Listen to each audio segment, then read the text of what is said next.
Good morning, everyone. Thank you so much for joining us. Welcome to Rise, Shine, and Live Aligned. I am Haley Garcia, your host. I am a 23-year real estate broker and a little more than 10 years as a executive business coach and a master certified life coach. And today I am so excited to introduce my very good friend, Mr. Ken Proctor with the Grey Pointe Group. Today, we're going to switch gears and we're going to talk more about leadership coaching. So Mr. Ken Proctor here is a leadership and executive business coach. Ken, welcome to the show. Thank you so much for being on with us this morning. It's an honor, Haley, to be here, and thank you for having me on. Absolutely. Will you give us a little bit of background and tell us about yourself and your company before we jump in? Happy to. So I was in a business that I started myself. I started it, I scaled it, and I sold it. And after I sold it, I didn't know what to do. And I actually engaged a career coach. And after about 5 months, he challenged me to become a coach. And that was about 9.5 years ago. So I am a Vistage chair. Vistage puts groups of executives in a group. I facilitate these groups. And basically, we tell each other that you've got spinach in your teeth, because if you're signing somebody's paycheck, they're not going to tell you that. We tell you that. And then I started executive coaching about 2 years after that. I also run a virtual course called The Art of the Question, which teaches people how to be respected over liked when asking questions and really challenging people to get to the answers that you want. I have attended that class, as you know, and it is phenomenal. I thought I knew the art of the question until I took the class, and then I quickly realized how much I had to learn. So thank you for that. It is an amazing course, and I believe you're still facilitating it, correct? I am. I started it 3 years ago. This is my next class starts next week.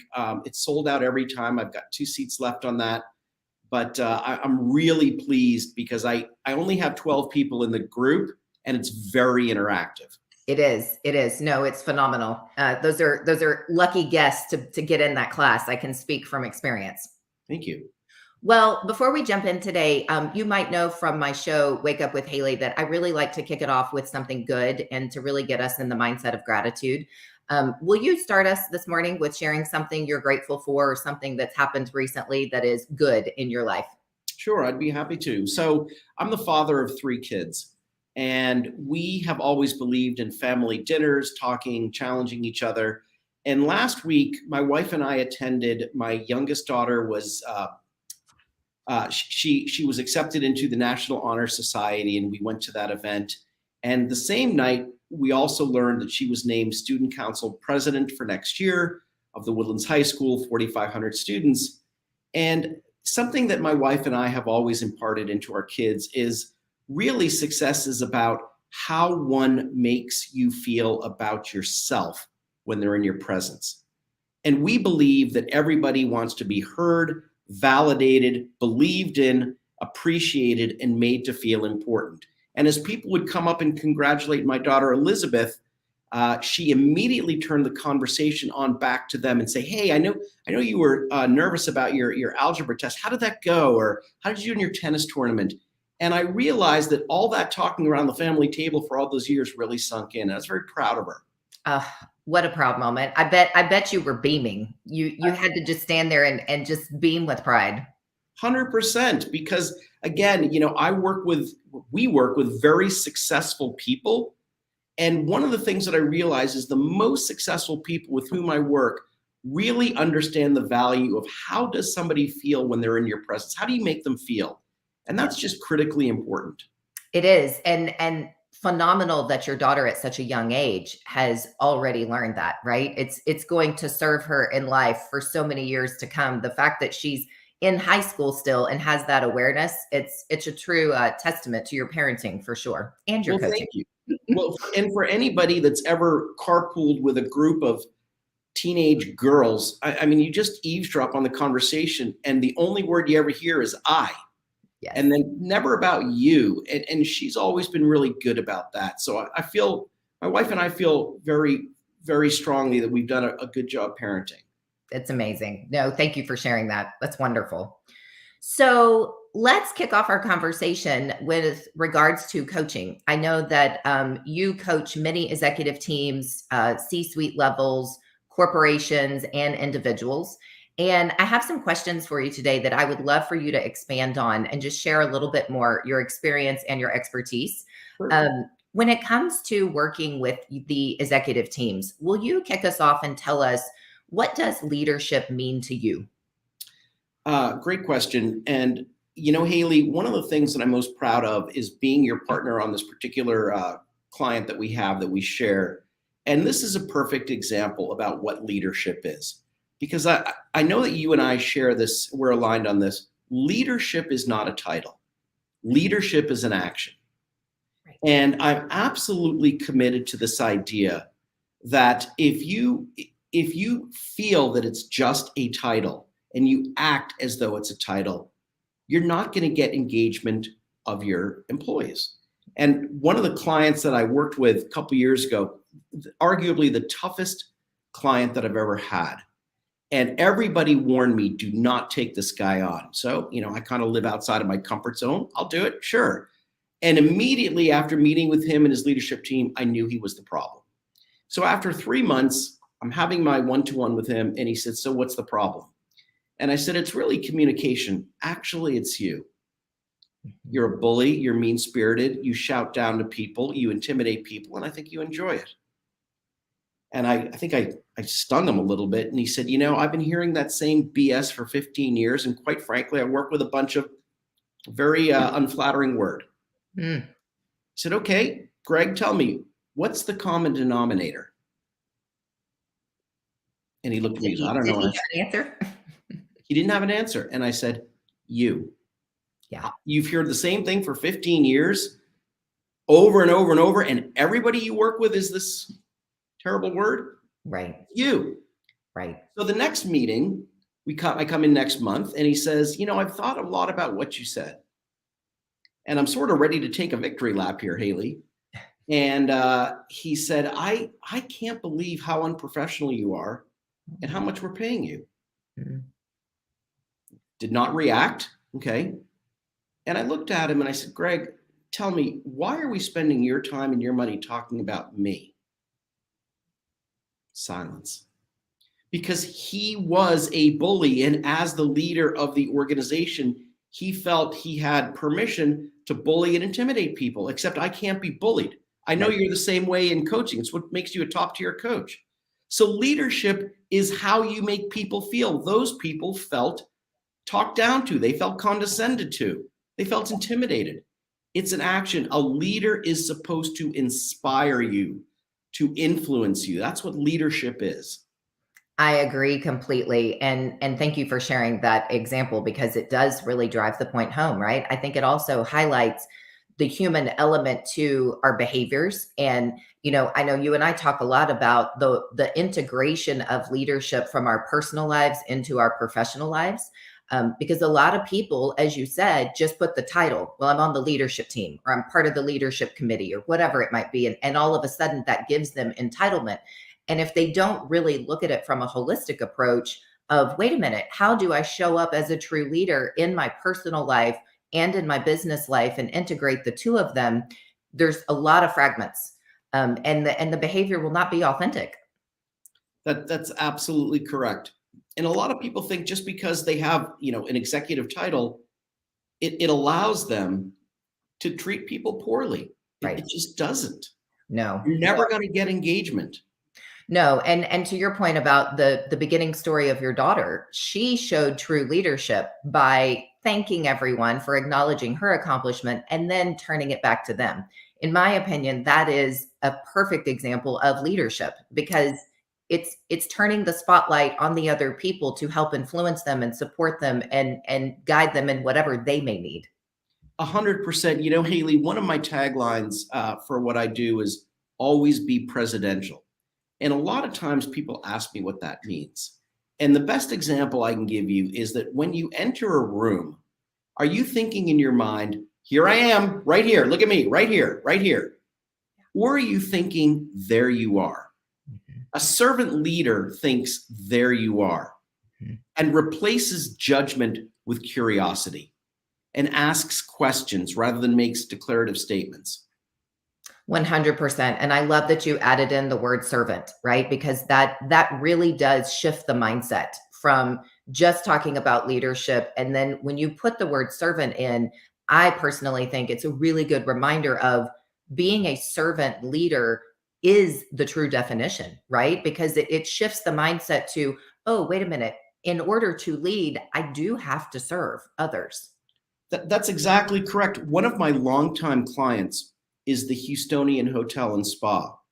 And I was meeting with the head of the entire property.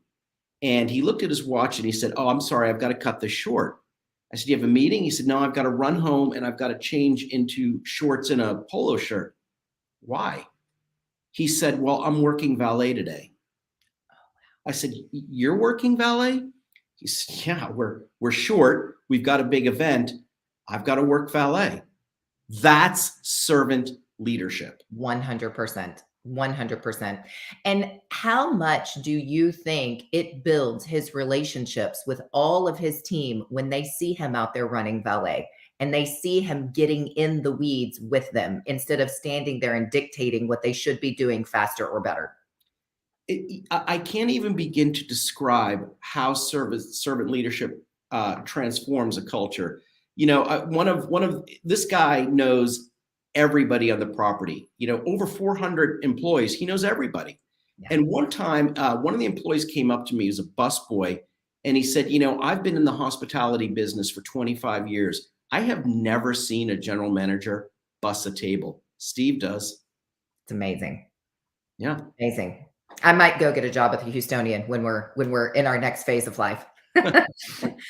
So that leads me to my next question, which is how do you believe that leaders and everyone can create a culture that people truly want to be a part of when it comes to our workplace environment?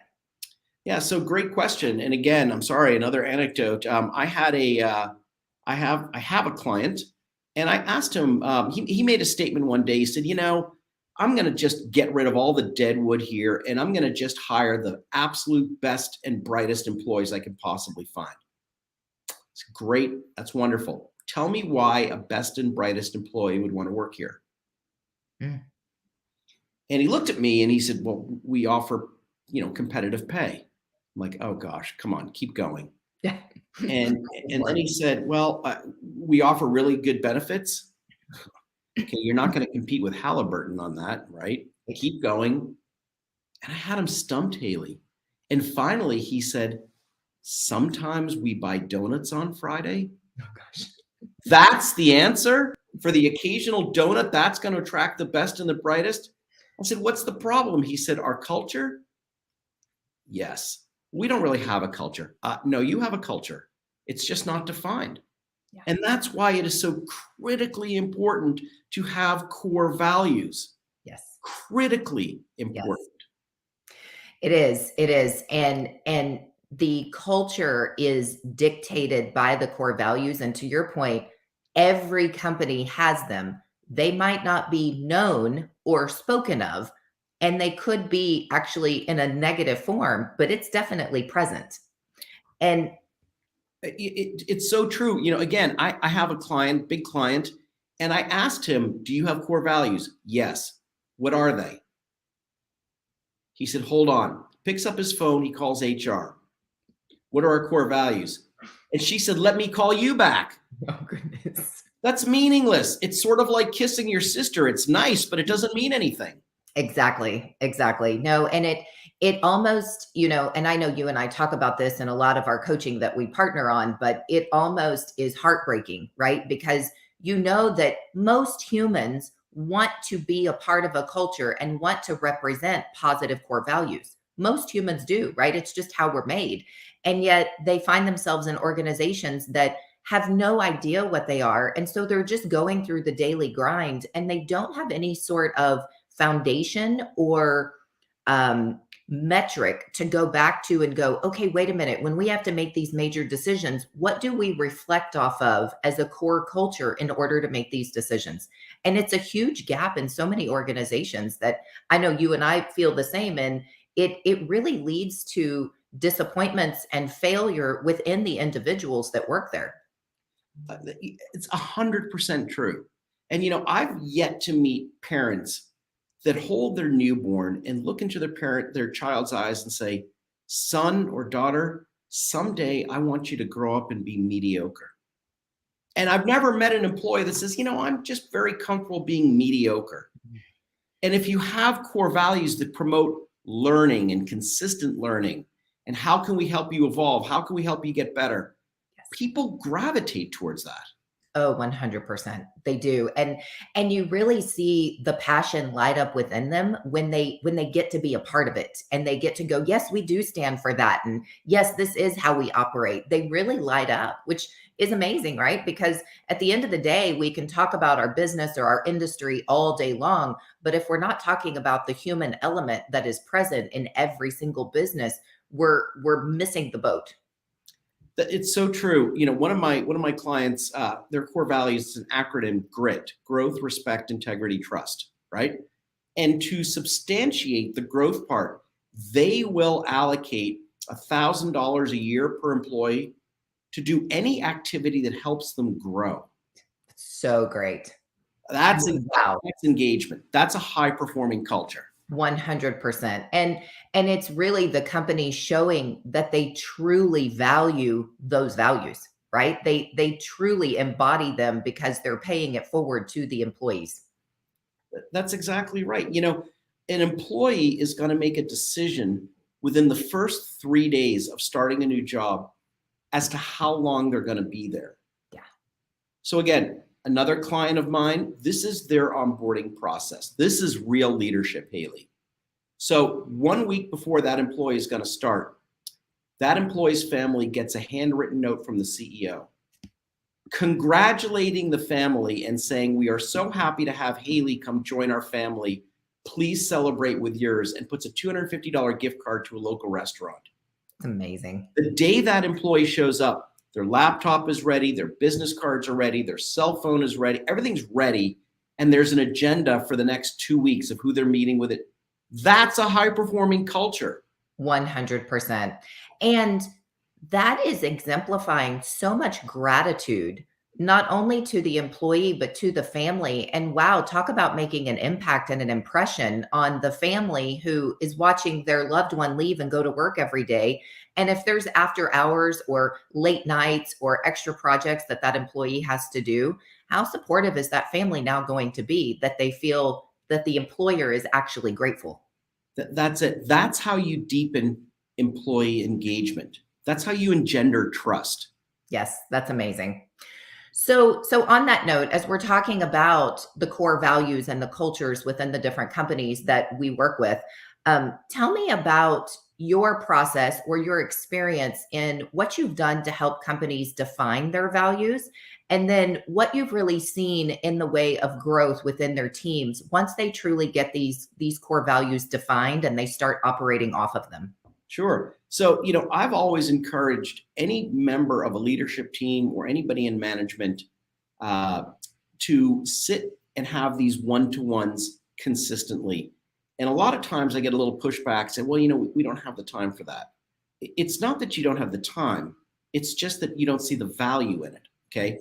But take yourself out of the CEO or the executive VP's role, put yourself in the employee's role. As I said, when we first started this conversation, Haley, about my daughter, she understands the value of needed to be heard and appreciated and validated, things like that. So you sit down with an employee and you ask them the following question: tell me what it is that you want. Okay. Mm-hmm. So this is maybe the first week on onboarding. Okay. And what do you mean? What do I want? Well, what do you want in life, personally and professionally? And you listen very carefully. And then you go about helping that person achieve what they want. And again, this is another client of mine. This is a great example of really engendering a high-performing culture. Every employee on the first day is asked for a list of 25 things that makes them smile. Mm-hmm. Could be fresh daisies, could be their dog Barney, could be a large latte, doesn't matter. And when that employee does something noteworthy, we go back to the list and we say, you know what? Excuse me, we know you love your bulldog Barney. Here's a $25 gift card to PetSmart. So great. And so when I'm meeting with a leadership team or a CEO, we start talking about those things because I work with companies, Haley, from 2 million to $750 million. I'm going to tell you something. They all share the same challenges. It's always around people. Different levels, it's always around people. I totally agree. And I think it goes back to the human element that we're always talking about, right? And in that example of knowing what each person individually values and loves, when something goes right and they are, given the Petco card for their pet, it's touching their heart, right? It's tying back to something that they love. And that then is creating the culture and the relationship between employer and employee. That's right. And it's a beautiful thing, right? Then it makes everyone so much happier to go to work. That's it. And it also helps them feel as though they're being heard. Yes. One of the questions that I'm very fond of asking CEOs, leadership teams, if you have 200 employees, just give me an idea. What percent jump out of bed to come to work? What percent drag themselves out of bed to come to work? Yeah. And if we have more people, now I get it, it's work, okay? But how can we just take 10% from the group dragging themselves and dropping them into the other silo, jumping out of bed? Yeah. It's things like, 25 things that make you smile. It is making them feel heard. Yeah. So when I'm working with a new client, I always ask, how do you define the culture here? And this is really interesting. I had one company, big company, and the CEO was there, and I said, it's day one. I'm a new employee here. And I come up to your desk and I say, how do I get ahead here? Okay. What are you going to say to me? And the leadership team kind of looked at one another nervously. And the CEO said, well, we would talk about your, our mission and our mission statement and our, and our vision. I'm like, oh, please. And then we talk about our core values. Okay. Then I dismissed the CEO out of the room. And I asked the same question. What do I need to do to get ahead here? And the leadership team looked at each other and said, well, you got to be available on weekends. You got to be accessible on vacations. Some things that weren't so flattering. And I brought the CEO back in and I circled. I said, this is your culture. Yeah. Made him aware. That's not a high-performing culture. No, and that's such a great example. One of my next questions was going to be around how do you help companies raise their awareness of these gaps? And that's a perfect example, right? Because I know that you and I have talked about this many times over in different companies. There's a lot of great intention on most executive teams. They have good intentions for the most part, but the intention and the follow through and the actual putting into play their foundational values and then living and leading their company according to them, there's usually some gaps in there. So how do you help bring that awareness? That was one example, but do you have any others? Sure. We do a exercise when somebody leaves a company, okay? We call it the graveyard exercise. And if you go in the back of the company headquarters and you look at the graveyard, is it full of people that, that are buried there, that left the company, got fired, whatever? And I always ask, okay, so Haley just left the company. What percent of her departure are you willing to own as your fault, leadership team? And sometimes I hear, well, she left for a better opportunity. Okay. Did you know she was looking? Did you know she was poachable? Did you know she wasn't entirely happy or engaged? Okay. If you didn't, that's on you. So what do? I help bring awareness to them. I force them to look inward and hug the cactus. Yes. What do you need to do differently to drive up engagement? Right. That's so amazing. And one of the beautiful things that I know you and I have experienced as we coach together, when we work with executives and teams within corporations and we see them start to make these shifts, right? And they raise their awareness and they start to really define their culture, it also bleeds into their personal lives. And they start to raise their awareness and shift their mindsets of a lot of their family interactions and their partner interactions. And it really becomes full circle. And that's really when you start to see change in the human fulfillment and the way that they show up, right, to their personal and professional lives. That's right. A lot of times an employee might say to me, I'm really struggling with work-life balance. So, okay, let's reframe that. First of all, it's not work-life balance because it's all life. Right. So it's work-life integration. Right. So let's think in terms of, instead of balance, let's think in terms of integration. What is the best way to integrate life into work and work into life? Challenge them with a question like that, and then, force them to look in the mirror. 100%.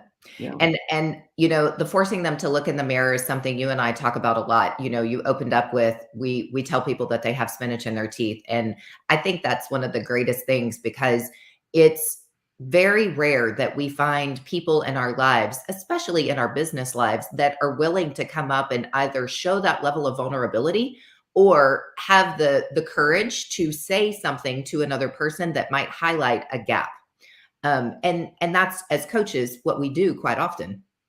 I work with a lot of very successful people. We work with a lot of successful people. And one of the things I always ask is, how easy is it for you to apologize?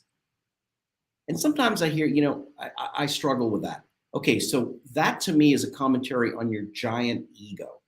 Mm-hmm. Tell me what that's about. Yeah. And that goes to the spinach in your teeth, because when I had my company, if you asked me, are you micromanaging your employees? I would say, no. If you asked them, they would say, oh, hell yes. Except I signed their paychecks, so they certainly weren't going to tell me that. Right. I needed somebody to tell me that. Right. 100%. I want to take just a second and say good morning to, we've got Andrea, Darren, and Ellen on this morning. Thank you guys for joining us. Ken, this has been so great. I think we could probably sit here and talk for the next 2 hours about all things culture and leadership coaching. I really, really appreciate you being on this morning, and I look forward to having you back.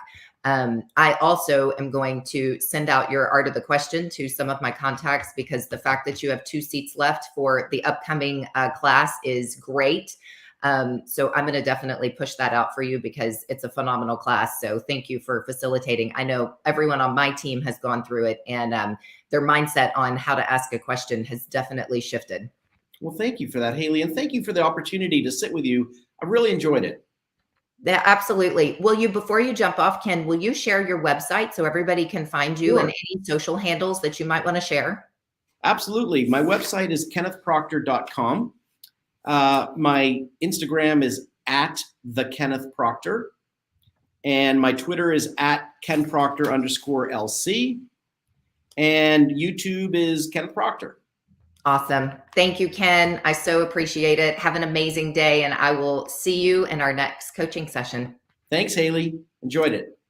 All right, everybody. Thank you for joining us. As a reminder, we will have Wake Up with Haley every first and third Tuesday at 7:30 a.m. Our next one will be Tuesday, May 17th. And as always, thank you for joining us and being a part of Rise, Shine, and Live Aligned. Have a great day.